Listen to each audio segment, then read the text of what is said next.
estoy agradecido con Dios de darme la oportunidad de estar con ustedes en este lugar, de estar con mis hermanos, y que ustedes también sean mi familia en esta tierra, la familia celestial que se prepara para algún día entrar al reino de los cielos. Amén. Así que de una manera especial les saludamos, y también estamos grabando esta serie de mensajes para que no solamente ustedes puedan disfrutarlos, sino que a nivel mundial estos mensajes llegan a diferentes partes del mundo. A través del canal en YouTube, el mensaje final de Dios, son subidos estos temas, y de diferentes partes me escriben dando gracias a Dios porque Dios está hablando y se está dando el último mensaje que ha de despertar a un mundo para la segunda venida de Cristo Jesús. Así que Dios les bendiga a ustedes, Dios bendiga a quienes han de ver este mensaje para que sea de gran ayuda en su vida espiritual. Así que, sin más preámbulos, vamos allí a inclinar el rostro. Este siervo se va a postrar y voy a pedir la bendición antes de abrir la palabra. Padre misericordioso, aquí estamos delante de tu presencia, necesitados de ti, pero sabemos que en tu palabra encontramos el camino, la verdad y la vida, y ese es Cristo Jesús. Rogamos que el Espíritu Santo tome el control de nuestras mentes, tanto para quienes han de escuchar este mensaje, como para este siervo que va a ser utilizado por ti. Que en esta mañana tu poder se manifieste en nuestras vidas y podamos ver con claridad nuestra necesidad de Cristo, y podamos abrirle nuestro corazón a Él para que Él transforme nuestras vidas y podamos ser semejantes a Él, y de esa manera podamos algún día habitar en el reino de los cielos. Acompáñanos en esta hora, pues en el nombre poderoso de Jesús, nuestro amado Salvador, lo suplicamos. Amén, Señor. Amén. Muy bien, mis amados, en esta mañana vamos a analizar un tema que me parece sumamente importante en nuestra preparación para el cielo, y que muchas veces hemos caído en estas cosas, y que Dios quiere que sean expulsadas y sacadas de nuestra vida, o quizás estamos en esas circunstancias. Es un mal que se da por todos lados, pero antes vamos a analizar algo especial. Este tema lo he titulado Jesús tenía defectos. ¿Cuáles eran los defectos de Jesús? ¿Saben? A Jesús lo señalaron de muchos defectos, de muchos males. Hablaron de Él de una manera tremenda, hasta que finalmente tramaron al punto de llevarlo a la muerte. Pero saben, queridos, Jesús nunca tuvo un defecto. Aunque le señalaron uno y otro, Jesús fue sin mancha, fue sin arruga, vivió una vida perfecta y se constituye nuestro mayor ejemplo a seguir en esta tierra. Él fue como uno de nosotros y vivió y venció en la carne que usted y yo hemos nacido. Él no vino con la naturaleza antes de la caída. Él vino con la naturaleza caída, con la naturaleza pecaminosa, pero venció esa naturaleza en la carne para darnos la victoria a nosotros, de que podamos vencer por medio de su poder y por medio de su gracia. Y Él vivió una vida perfecta, una vida sin mancha, sin arruga. Quiero que vayamos al libro para mirar si así fue. Al libro de Hebreos capítulo 4. Y vean lo que dice allí en el libro de Hebreos capítulo 4. Hebreos capítulo 4. ¿Qué decía allí en Hebreos capítulo 4, versículo 14? Dice: por tanto, teniendo un grande sacerdote, sumo sacerdote que traspasó los cielos. Por tanto, teniendo un gran sumo sacerdote que traspasó los cielos, Jesús, el Hijo de Dios, no tenemos un sumo sacerdote que no pueda compadecerse de nuestras debilidades, sino uno que fue tentado ¿en qué? En todo según nuestra semejanza, pero sin ¿qué? Sin pecado. Él vivió una vida perfecta. Él vivió una vida intachable. No había nada que refutar, de lo contrario, no hubiese sido la ofrenda perfecta para el pecado. Si hubiese habido algún pecado en su vida, se hubiese dañado el plan de redención. Hermanos,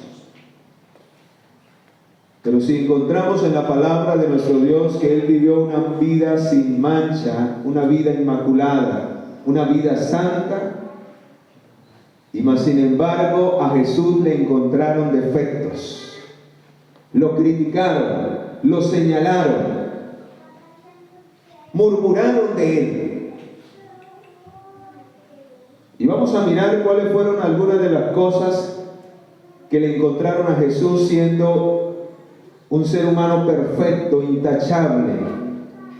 Dice en el libro del profeta Isaías, vea lo que dice el profeta Isaías en el capítulo 53.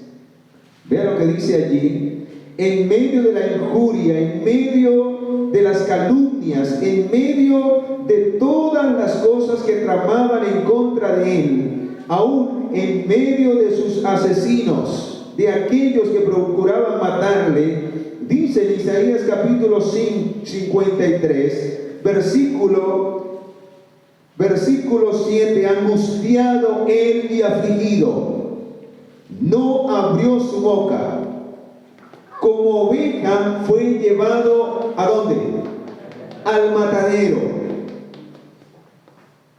Como oveja fue llevado al matadero. Delante de sus trasquiladores enmudeció y no abrió su qué. En nada se halló engaño y mentira en el Salvador.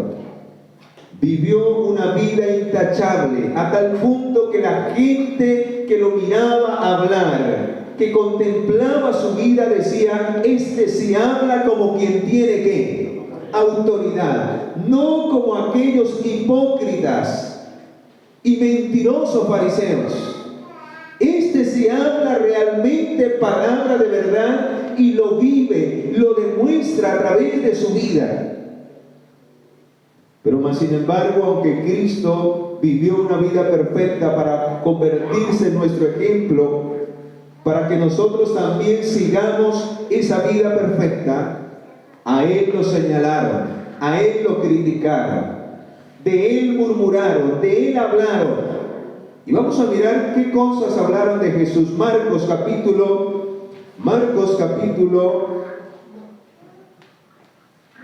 30.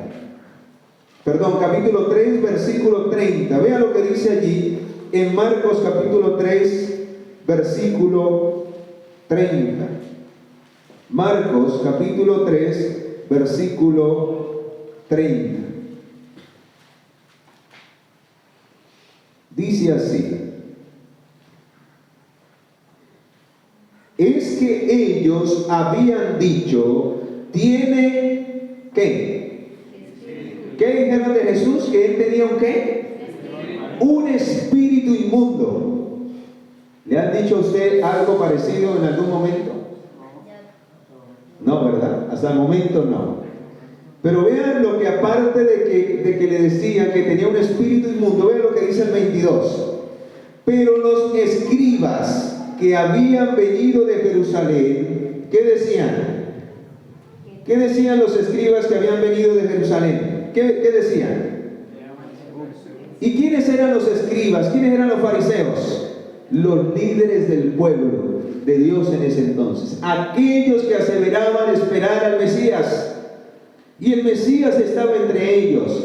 Vino, dice en el libro de San Juan, capítulo 1, versículo 14, dice que vino, habitó entre los hombres y vimos su gloria como la gloria del unigénito del Padre, y mas sin embargo murmuraban y criticaban a Jesús, a tal punto que dice el versículo: pero los escribas que habían venido de Jerusalén decían que tenía ¿a quién?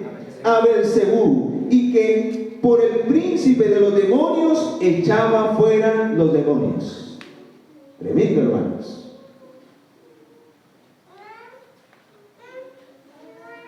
Lucas capítulo 5 versículo 30. ¿Qué más decían de Jesús? Lucas 5, 30.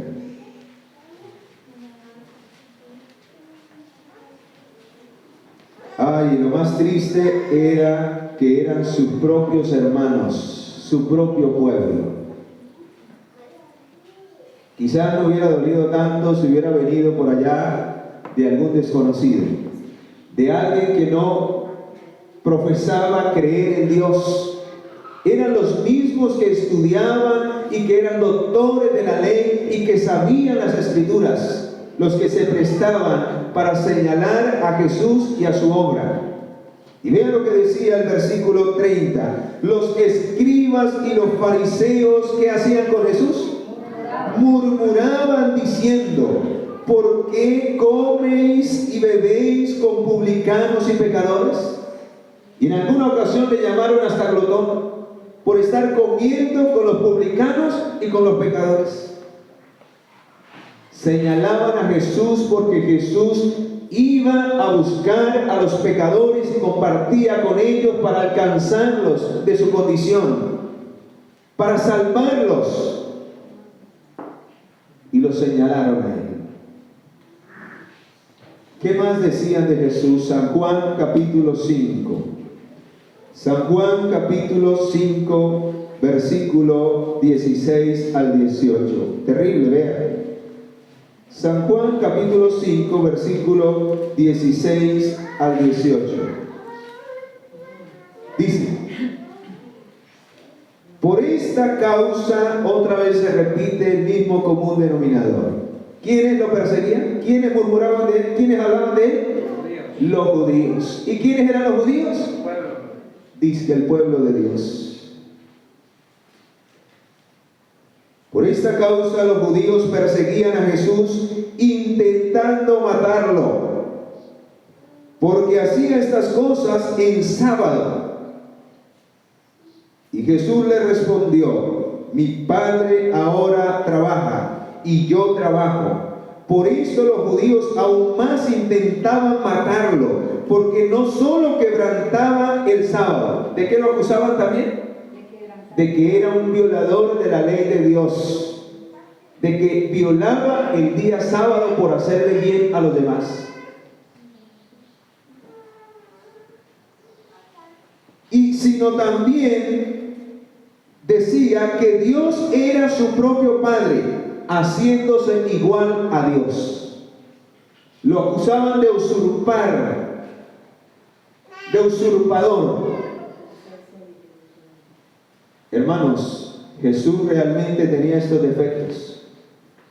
¿O se los habían inventado y se los habían creado por la envidia, por el rencor, por el odio y por el egoísmo de una vida que no realmente estaba en armonía con la voluntad de Dios?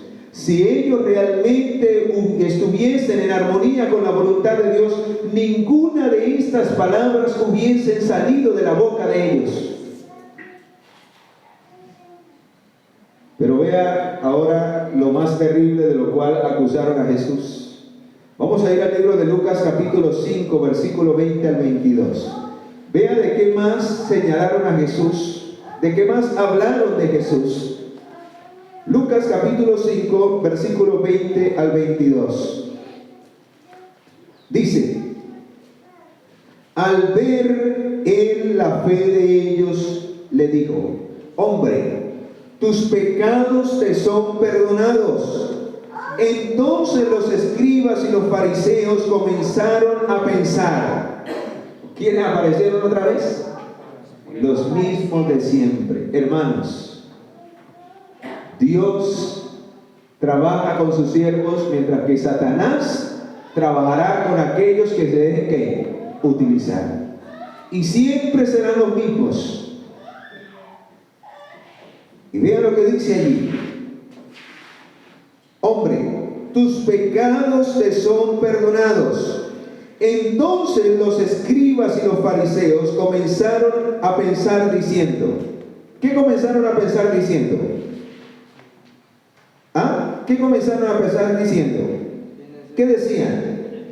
¿Quién es este que habla blasfemia? ¿Cómo llamaron entonces a Jesús?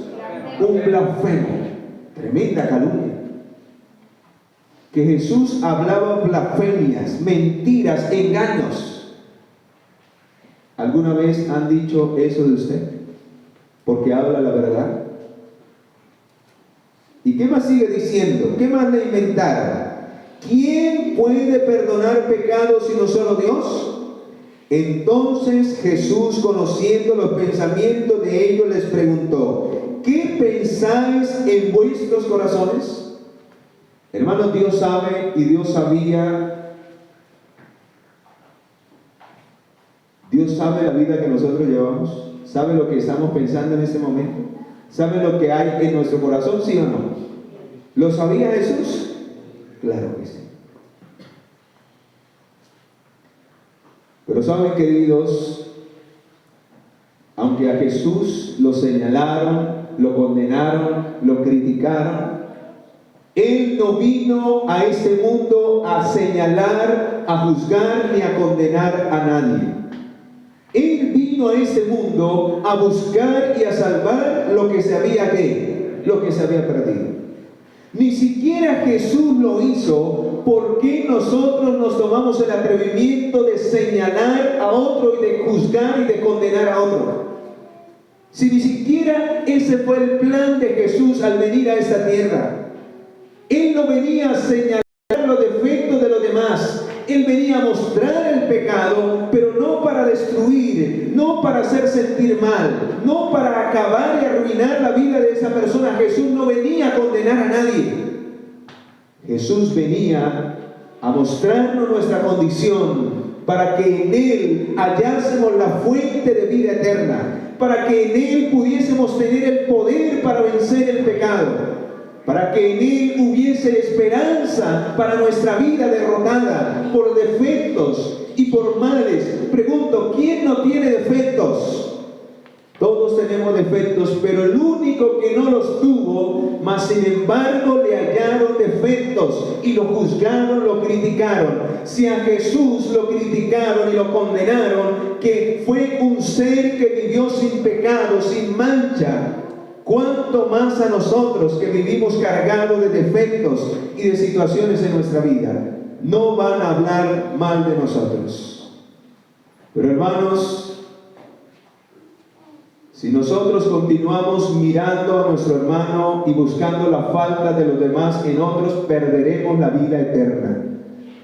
Porque al mirar y contemplar y al juzgar y condenar a otros, nos estamos colocando en el lugar de Dios. Y Cristo ni siquiera vino a condenar. Llegará un momento en que Dios levantará para juzgar y condenar, pero eso es cuando la gracia y la misericordia haya terminado, cuando cada llamado haya sido hecho y cada persona haya tomado finalmente su decisión. Llegará el momento en que Dios, a través de Jesucristo, llamará ante el tribunal de Cristo a todos para que sean juzgados de acuerdo a su propio camino. Pero antes, nadie tiene el derecho, ni siquiera Jesucristo lo hace, porque antes de que se cierre la gracia, Cristo intercede ante el Padre. En el santuario celestial, hoy Cristo es el intercesor para aquellos que están vivos y que tienen oportunidad de salvación y de vida eterna. Solo cuando lleguemos a morir se nos cierra la gracia y ahora Cristo, quien era nuestro intercesor, nuestro mediador, ahora se sienta como juez y nuestro nombre es pasado ante el gran tribunal de Cristo para ser juzgado para vida o para muerte eterna.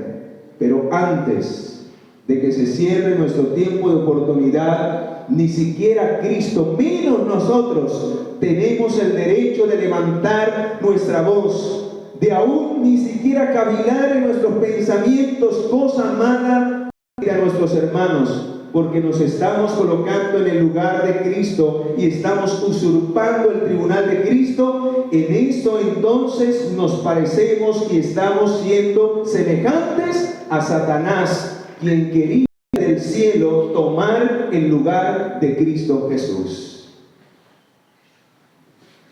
Por eso, queridos hermanos, vamos a ir al libro de San Juan para mirar si el Señor así lo estipuló. San Juan capítulo 3 versículo 17 dice así la palabra de nuestro Dios.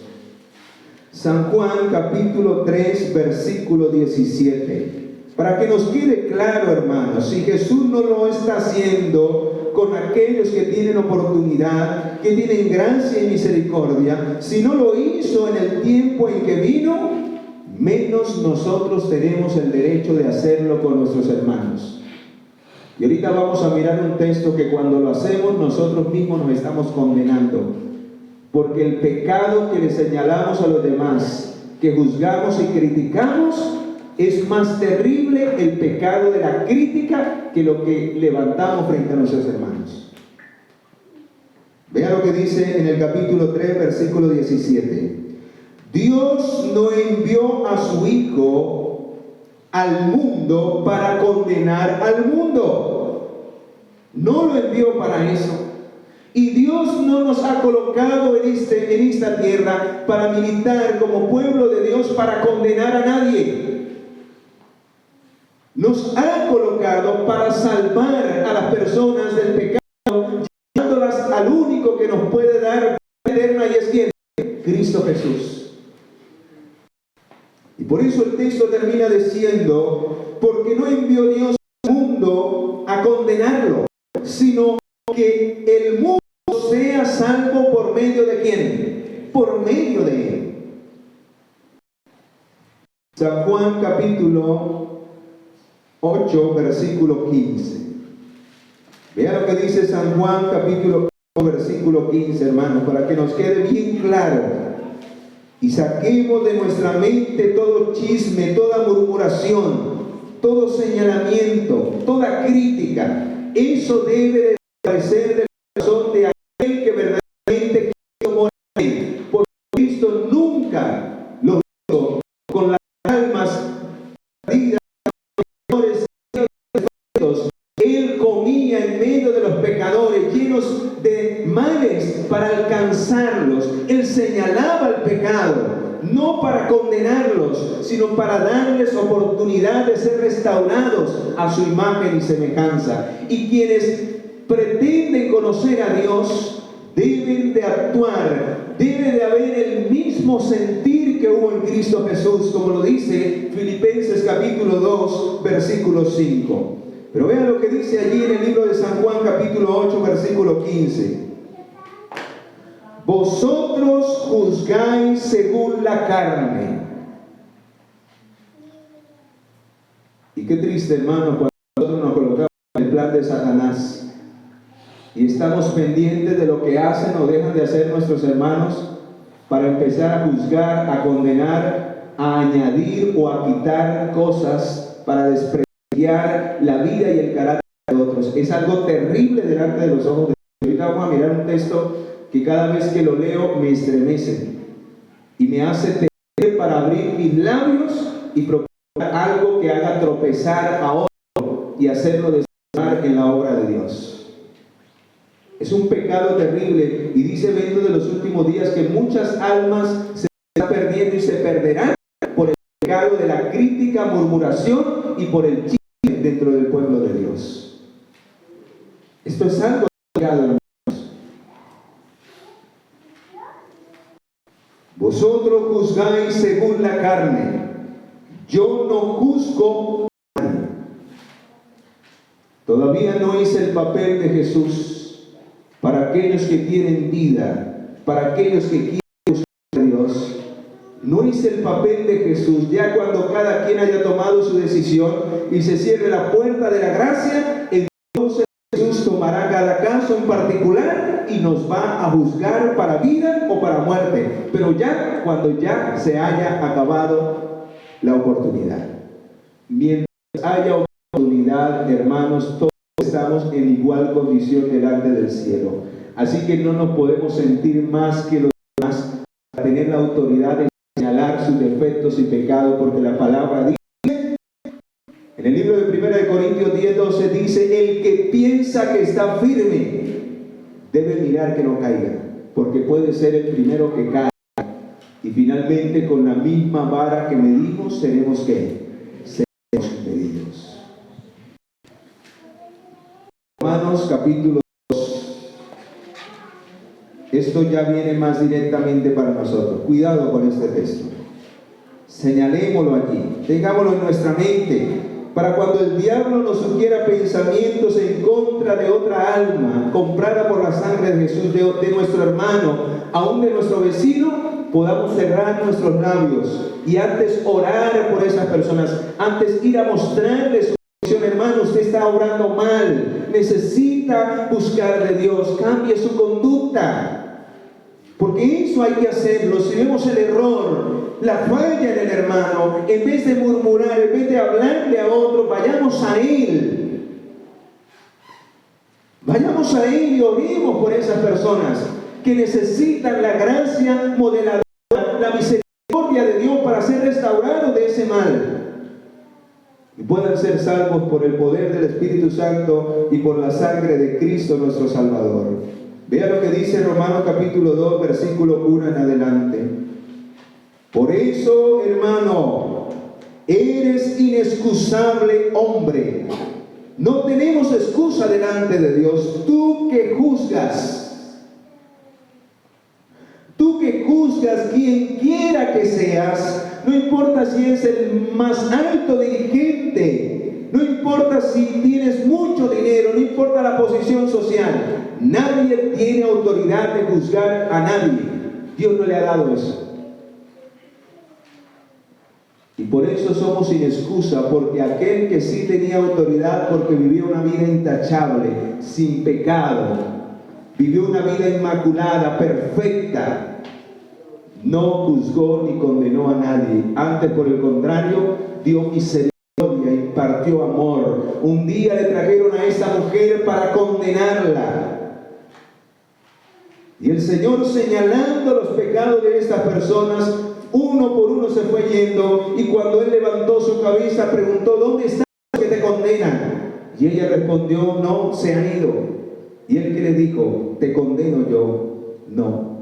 Él le dijo, ni yo te condeno, pero una cosa sí te digo, vete, pero no peques no peques más.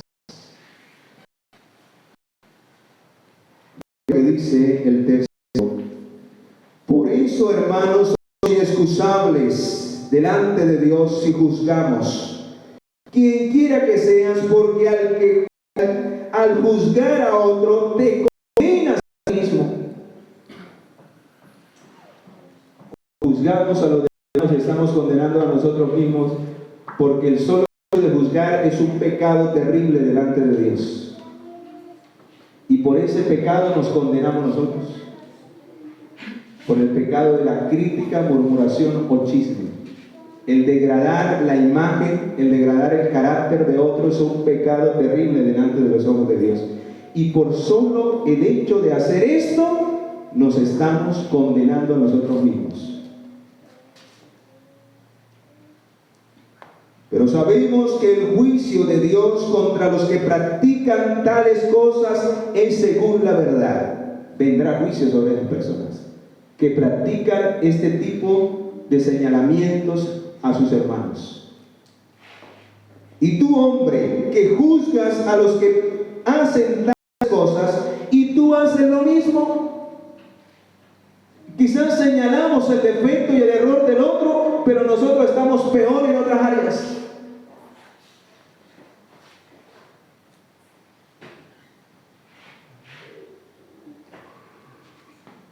Y vea la pregunta que hace. Tú que juzgas a los que hacen tales cosas, tú haces lo mismo. ¿Piensas que escaparás del juicio de Dios? ¿Será que al señalar a otro y al mostrar y humillar a otro y al rebajar el carácter de otro, será que el Señor nos va a excusar nuestros propios errores y defectos? No, hermano. Antes, por el contrario, añadimos otro, la crítica, la murmuración y el chisme, que es peor. Sigue diciendo: o menosprecia la riqueza de su benignidad, paciencia, generosidad, ignominia, que su benignidad te guía al arrepentimiento. ¿Qué es lo que debemos expresar en medio de una situación de pecado, de una situación de debilidad? Cuando vemos al hermano haciendo algo malo, cuando vemos al hermano que comete un error, ¿qué es lo que debemos expresar? Lo que Dios nos ha ofrecido el día que nos llamó al arrepentimiento. ¿Qué nos ofreció?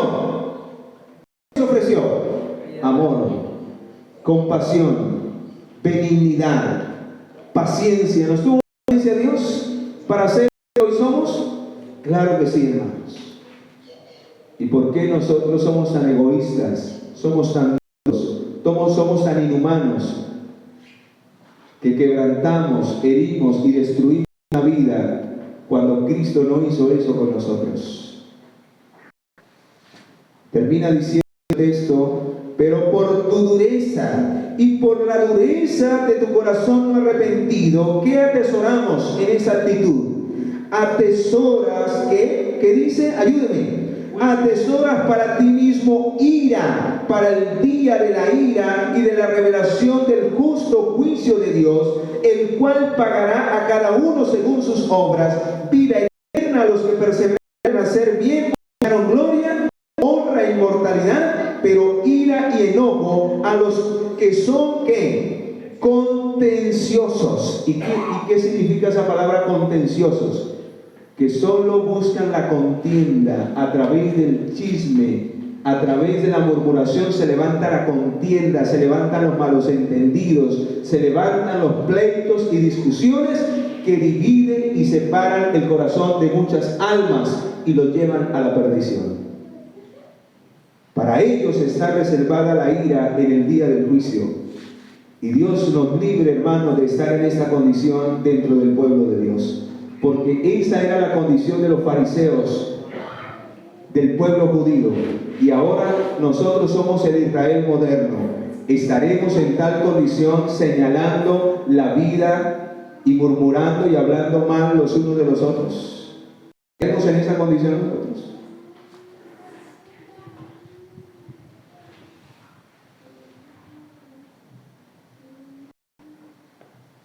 Vamos a ir al libro de Mateo 15, 19.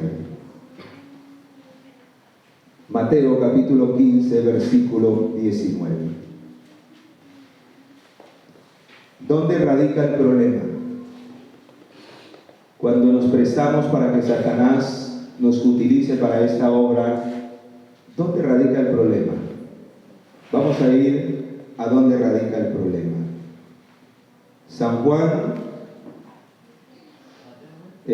Mateo capítulo 15, versículo 19, dice: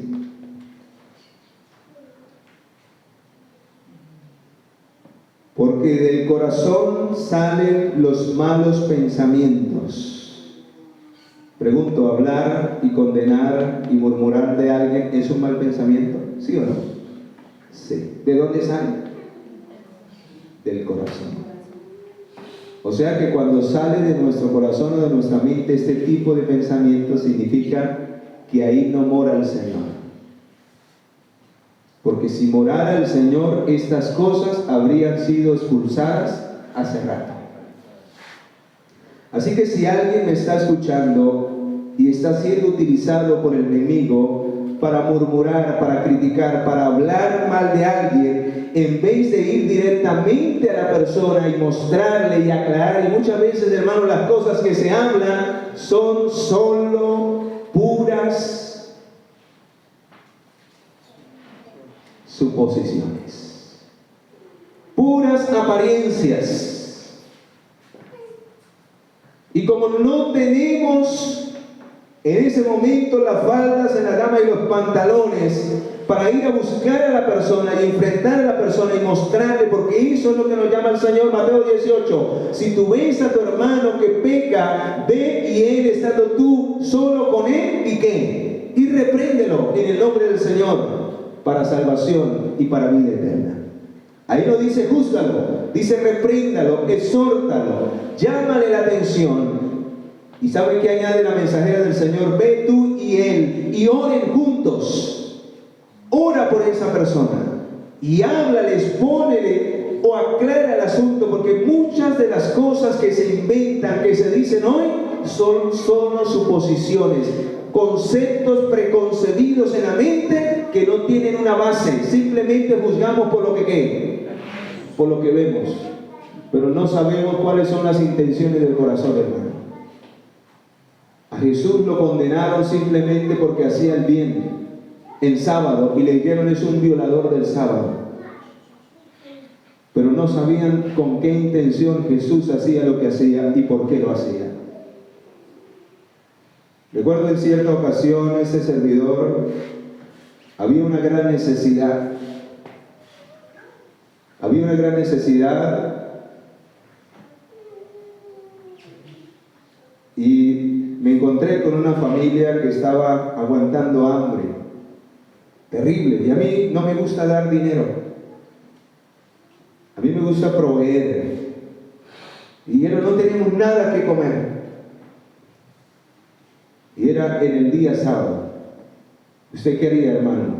En su religiosidad, en su manto ceremonial, ¿deja pasar esa necesidad porque es día sábado o suple la necesidad? Me fui para una tienda y le compré un mercado. Y mientras iba saliendo de la tienda, iba pasando un hermano y me vio. Y el hermano, en vez de acercarse a mí y preguntarme: hermano, ¿por qué está haciendo eso? Al menos si le hubiera quedado la duda de que estaba comprando el sábado y estaba violando el sábado, al menos me hubiera preguntado: ¿y eso, hermano? Pero el hermano se quedó callado y se fue y regó el chisme. Y después me llamaron y me dijeron: hermano, usted que ahora se la pasa comprando el sábado, y eso es que es predicador, y se la pasa violando el sábado, comprando el sábado. Y yo le dije: hermano, ¿quién le dijo eso? Que esa persona venga y me lo sostenga en la cara, en qué momento me vio, para yo explicarle el por qué lo hice. Y hermanos, ahí sí no tienen los pantalones, porque a mí me da tristeza que ahí sí no tienen los pantalones para confrontar y decir: yo fui. Se esconde. ¿Y saben de qué manera se esconde? Diciéndole al hermano que le va a contar: no le diga a nadie. ¿Y saben qué hace el hermano, quien también es una alcahueta? Porque quien recibe ese chisme y lo riega es igual o peor que el que lo dio, porque está ocultando el pecado y al pecador. ¿Sabe qué dice el hermano? No, hermano, yo no digo a nadie, porque yo le dije a él, le prometí que no. Y yo ese día le dije: hermano, usted es una alcahueta del pecado de esa persona, porque usted debió haber reprendido a ese hermano para que no siguiera regando la semilla de la crítica y de la disensión, porque usted está rebajando y está diseminando un carácter. ¿Sabe por qué yo estaba haciendo eso? Llévele la razón, ya que usted no me quiere decir, para que se calle la boca y no siga pecando delante de Dios y siga haciéndose daño. Yo lo estaba haciendo porque había una familia que estaba prácticamente muriéndose de hambre, y yo quise comprarle ese mercado. Yo tengo claro lo que es el sábado y no tengo necesidad de eso. Pero hermanos, a uno le da tristeza este tipo de cosas. ¿Y sabe por qué ocurre? Porque tenemos nuestra mirada no en Cristo, sino en los defectos y en los errores de los demás, porque Cristo no mora en nuestros corazones. Por eso dice aquí, Que del corazón salen los malos pensamientos. ¿Qué más salen? Los homicidios, los adulterios, las fornicaciones, los hurtos. ¿Y qué dice al final? Los falsos testimonios y las blasfemias. El corazón que realmente no tiene a Cristo, examinemos nuestra vida. ¿Estoy prestándome para hablar mal y dar testimonio mal de otros hermanos? Significa que necesito una transformación del corazón y significa que Cristo no está morado. He dejado de mirar a Cristo. Voy a compartir este párrafo de la inspiración divina para confirmar lo que estoy hablando. ¿Qué le pasó a los primeros cristianos? ¿Qué nos puede estar pasando a nosotros? Los primeros cristianos principiaron en buscar defectos unos con otros. Al detenerse a hablar de sus faltas, al dejar entrar la crítica, perdieron de vista al Salvador y el gran amor que Él había manifestado hacia los pecadores. Dejaron de hacer la obra de Dios, buscar al pecador, para empezar a criticarse, a murmurar y a hablar los unos con los otros. Perdieron de vista ¿a quién? Al Salvador.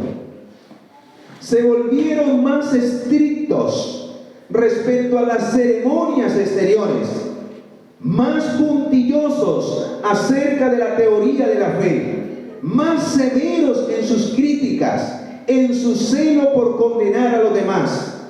Olvidaron sus propios errores. ¿Qué pasa cuando yo señalo y estoy pendiente de criticar y de murmurar a los demás? Me olvido de mis propios errores, me olvido de lo que yo soy delante de Dios y me enaltezco, me creo más alto que los demás.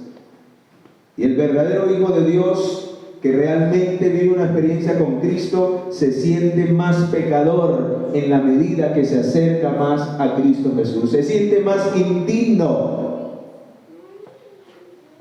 y ve a los demás por encima, no por debajo de Él.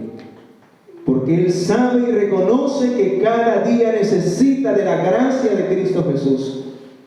Y que es lo que es gracias al poder de Jesús en su vida obrando. Y nunca se va a creer más que los demás y menos va a levantar su mano para señalar, porque Él sabe que es un pecador débil que necesita de la gracia y de la misericordia del Salvador.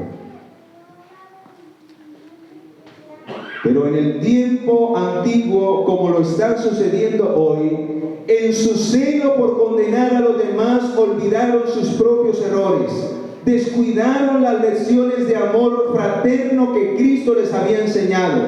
Y lo que es más triste aún, hermanos, no se daban cuenta de lo que estaban haciendo.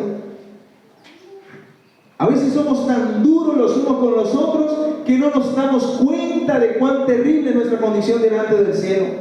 Que el Señor condena y rechaza ese tipo de actitudes que salen de un corazón que no ha sido transformado por el poder del Espíritu Santo.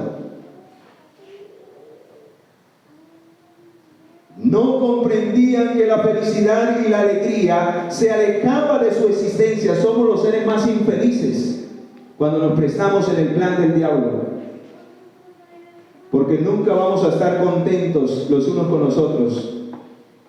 Nunca vamos a compartir en unidad. Eso hace que la unidad entre los hermanos se dañe, se corte, que el anhelo de Dios se termine. Por eso Dios condena este tipo de actitudes, porque nunca llegaremos a ser uno los unos con los otros junto con Cristo mientras este tipo de cosas salgan de nuestra mente y de nuestro corazón.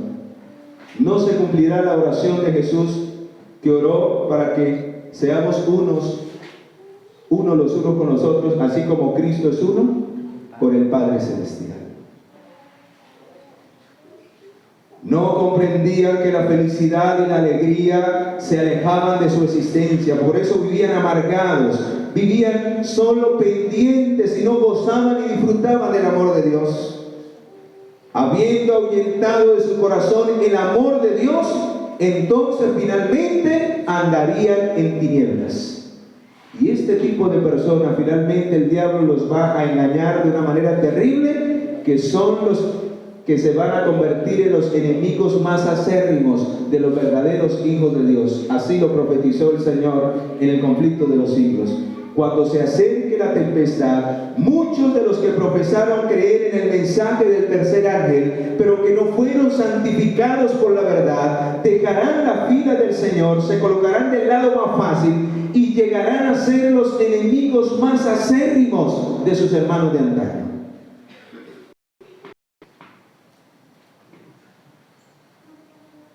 Y ese es el panorama que nos muestra Mateo capítulo 10. Mateo capítulo 10, vea lo que dice. Hermanos, esto está profetizado y esto vendrá y aumentará más en el tiempo del fin, en este tiempo. Dentro de muy poco, dentro de la misma iglesia se levantarán hombres que los van a calumniar directamente por el solo hecho de querer ser fieles a Dios en los principios que Él ha establecido en su palabra. Vea lo dice. Y se los advierto, hermanos, porque la poca crítica que hemos recibido, la poca murmuración que hemos recibido, el poco chisme que hemos recibido, es poco para lo que pronto vendrá y estallará para el pueblo de Dios. Y todo saldrá de una manera directa dentro del mismo pueblo. En la viña del Señor habrá trigo, pero también habrá ¿qué? Cizaña. ¿Qué seré yo? Versículo 16. Yo os envío como ovejas. Dios quiera que seamos esas ovejas, hermanos, y no seamos los lobos rapaces, esperando quien cae para coger y destrozarlo. Eso hacen los lobos. Esperan que la presa caiga, están pendientes en qué momento se descuidan para coger y destrozarlo. ¿Y saben qué dice la pluma inspirada? Que nosotros somos como esos animales que esperan que la presa caiga para destrozarlos. Tremendo. Yo os envío como ovejas en medio de lobos. Sed pues prudentes como serpiente y sencillos como paloma. La prudencia nos invita a mantener nuestra boca cerrada y a hablar solo sabiamente y prudentemente. Palabras de bendición, palabras de edificación, palabras de mansedumbre, palabras de misericordia, palabras de amor. Ese es el mensaje que Dios quiere que impartamos unos con otros, y en especial con aquellos que vemos en alguna falta o en algún error. Guardaos de los hombres, porque os entregarán a concilios, y en sus sinagogas os azotarán. ¿Y saben quiénes serán esos? Los que finalmente nos señalen y nos condenen ante el mundo por ser los hijos del pueblo de Dios. Serán aquellos que un día militaron y que nos conocen, saben quiénes somos, pero que se dejaron utilizar por el diablo en la censura, en el chisme, en la crítica, y se convertirán en los agentes de Satanás que nos perseguirán y finalmente nos señalarán frente al gobierno mundial que pronto se ha de levantar sobre este mundo. Pero cuando os entreguen, no os preocupéis por qué habéis de hablar, porque en aquella hora os será dado lo que habéis de hablar, pues no sois vosotros los que habláis, sino ¿quién? El Espíritu de vuestro Padre que habita en ¿quién? El hermano entregará la muerte al hermano. Tremendo. Y aquí está hablando de la familia de una manera especial. El padre al hijo. Hermanos, estamos consagrando nuestra familia a Dios. Porque si usted no está llevando a su familia a la santidad, si usted no está consagrando a su familia, si todos no están viviendo de acuerdo a lo así dice Jehová, dentro de la misma casa se levantará el que lo va a condenar y el que lo va a señalar a usted ante los concilios del mundo. Serán sus enemigos los de la propia casa, aquellos que no están viviendo una experiencia verdadera con Cristo Jesús. Ahí lo dice claramente, no es necesario añadirle ni quitarle nada. El hermano entregará al hermano, el padre al hijo, los hijos se levantarán contra los padres y los harán morir. O sea que es poco lo que hemos recibido, ¿cierto, verdad, hermano? Para lo que nos espera. ¿Y qué más sigue diciendo? Seréis odiados por todos por causa de mi nombre, pero el que persevere hasta el fin, este será ¿qué? Este será salvo. Cuando os persigan en una ciudad, huid para la otra. Pero yo les decía a los hermanos, ya estamos empezando. Va a llegar el momento en que ya no nos podamos reunir en templos y tengamos que ir de lugar en lugar donde Dios nos llame, donde la gente anhele escuchar palabra de Jehová. Allá estaremos. Y por eso hemos tomado esta iniciativa de ir a donde Dios nos llame, porque hay mucha gente que desconoce la verdad y el pan a veces se pierde en la casa. Y en otros lugares, en la casa lo desperdician, lo desprecian, y en otros lugares la gente está con ganas de ¿qué? De recibir ese pan. Qué triste, ¿verdad? Cuando os persigan en una ciudad, huid a la otra. De cierto os digo que no os acabaréis de recorrer toda la ciudad de Israel antes de que venga el Hijo de ¿quién? ¿Y cómo nos va a hallar el Señor? De lugar en lugar. Y Cristo vendrá por su pueblo, por aquellos que perseveraron hasta el fin. Amén. Y quiero ir cerrando con lo siguiente.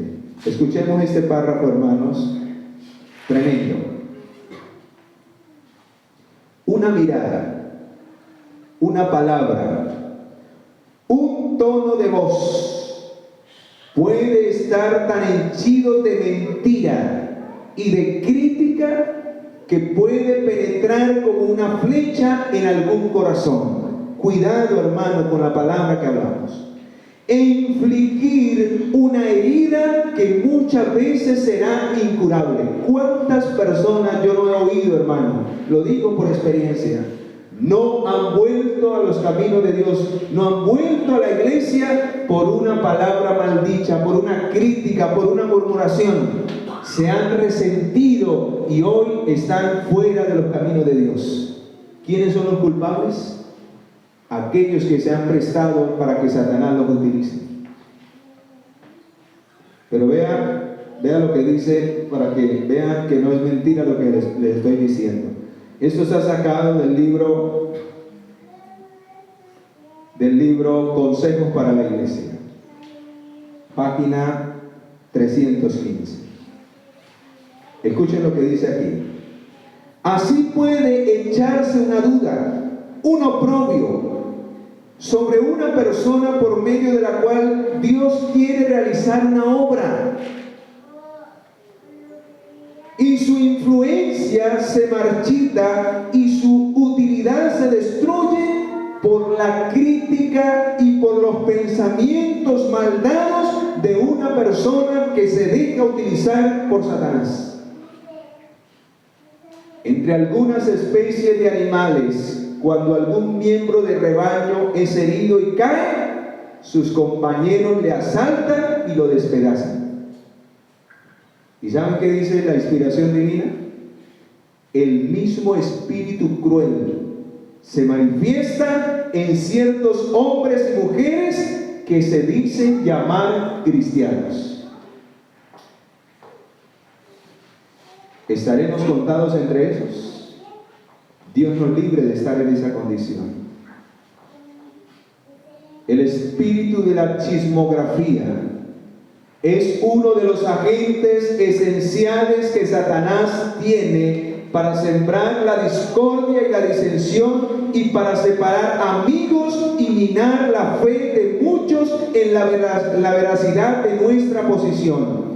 Hermanos y hermanas que pretenden hablar falsedades y errores, cierren sus labios a la reprensión y a la amonestación de Dios. Los hijos de estos quejosos, ojo hermano, aquí es donde se viola el segundo mandamiento de la ley de Dios. El pecado de los padres se transmite de una generación a otra. Si usted le gusta el chisme, la chismografía, la crítica, y su hijo lo escucha hablando de esa manera, pregunto, ¿qué carácter está formando en ese niño? ¿Ah? Vean lo que dice acá. Hermanos, los hijos de estos quejosos escuchan con oídos abiertos y reciben el veneno del desafecto. Los padres están así cerrando ciegamente las avenidas por las cuales se podrían alcanzar los corazones de los hijos. Deshonran a Dios y por lo tanto desprecian y ultrajan a Cristo con las calumnias que hacen a los siervos de Dios. ¿Cuántos salen de un sermón y empiezan a hablar mal del predicador, del hermano que cantó, de la hermana que tuvo el repaso, de cómo venía vestido, de cómo esto, de cómo aquello, de la hermana que llegó tarde, que el hermano? Y los hijos se impregnan de ese veneno y finalmente estos copian e imitan la actitud de sus padres y también se convierten en semilla de maldad dentro de la iglesia. Vean lo que dice allí en Mateo capítulo 18, versículo 6. Cuán terrible es caer en este tipo de cosas. Cualquiera, ¿quién? No importa quién sea usted, cualquiera, no importa si es el pastor, si es el anciano, aún si es el presidente de la asociación general, no importa quién sea, cualquiera que haga tropezar a alguno de estos pequeños que cree en mí, mejor le fuera que se colgara al cuello una piedra de molino de asno y se le hundiera en lo profundo de la mar. Pregunto, hermanos, ¿es delicado dañar, criticar y chismear acerca de la vida y del carácter de otra persona? ¿Sí o no? Porque podemos hacerlo tropezar, podemos hacerlo caer, podemos hacerlo desanimar, y esa alma ha costado la sangre ¿de quién? La sangre de Cristo, porque Él dice: en cuanto lo hiciste a uno de estos pequeños, a mí me lo hiciste directamente. Si tú y yo criticamos a alguien y murmuramos de alguien, antes de ir a hablarle con amor y con misericordia, antes de ir a aclarar el asunto, si no lo tienes claro, hermano, lo estamos haciendo directamente a Cristo Jesús. Y tendremos que darle cuentas a Él muy pronto, cuando se cierre la gracia y la misericordia. Por eso, queridos, en esta hora el cielo nos hace una invitación. La única manera para que esto salga de nuestra vida es permitiéndole realmente a Cristo entrar en nuestra vida. ¿Amén? ¿Cuántos en esta hora quieren permitirle a Cristo entrar en su corazón?